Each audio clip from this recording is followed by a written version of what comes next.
सोचो आपके अकाउंट पे पासवर्ड भी है और फ़ोन पर ओटीपी भी आता है। फिर भी एक हैकर कुछ ही मिनट्स में आपके अकाउंट में घुस जाता है।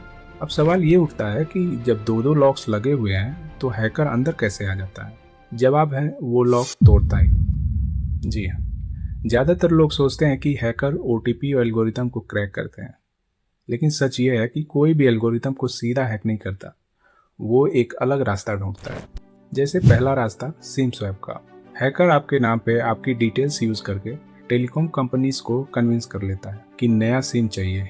बस इतना होने के बाद आपके सारे ओटीपी उनके फ़ोन पे आने लगते हैं।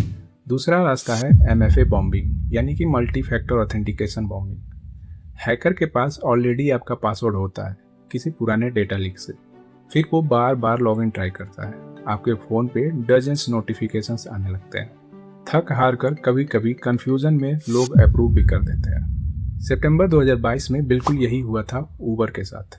एक 18 साल का हैकर, जिसका लैप्सस ग्रुप के साथ कनेक्शन बताया जाता है, डार्क वेब से उबर के एक कॉन्ट्रैक्टर का पासवर्ड खरीद लिया। फिर उसने कॉन्ट्रैक्टर के पास फ़ोन पे एमएफए अप्रूवल रिक्वेस्ट की बारिश कर दी, एक के बाद एक दर्जनों रिक्वेस्ट। जब कॉन्ट्रैक्टर परेशान हो गया तब हैकर ने खुद को उबर का इंटरनल आईटी सपोर्ट बनकर मैसेज किया और कहा कि अप्रूव कर दो, रिक्वेस्ट बंद हो जाएंगी।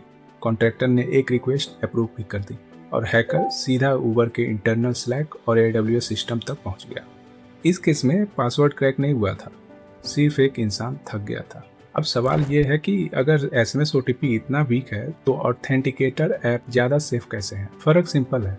SMS OTP टेलीकॉम नेटवर्क से होके आता है, जिसे सिम स्वैप से हाईजैक किया जा सकता है। ऑथेंटिकेटर ऐप ऐसा नहीं करता। कोड फ़ोन के अंदर ही ऑफलाइन जनरेट होता है, किसी नेटवर्क की ज़रूरत नहीं। मतलब सिम स्वैप भी हो जाए तब भी कोड सिर्फ डिवाइस पे ही रहता है। इससे MFA बॉम्बिंग भी मुश्किल हो जाती है, क्योंकि ऑथेंटिकेटर ऐप में एग्जैक्ट नंबर मैच करना होता है, सिर्फ S क्लिक करने से नहीं होता। तो इन सब बातों से ये पता चलता है कि 2 फैक्टर ऑथेंटिकेशन बेकार नहीं है, रिस्क काफ़ी कम कर देता है। ये किसी कार के सीट बेल्ट जैसा है, जो भले ही एक्सीडेंट होने से नहीं बचाता, लेकिन उसके इम्पैक्ट को कम जरूर कर देता है। दरअसल वीक पॉइंट OTP नहीं है, रिकवरी ईमेल और इंसान का ट्रस्ट है। इसलिए जहां पॉसिबल हो SMS OTP की जगह ऑथेंटिकेटर ऐप का यूज करना चाहिए।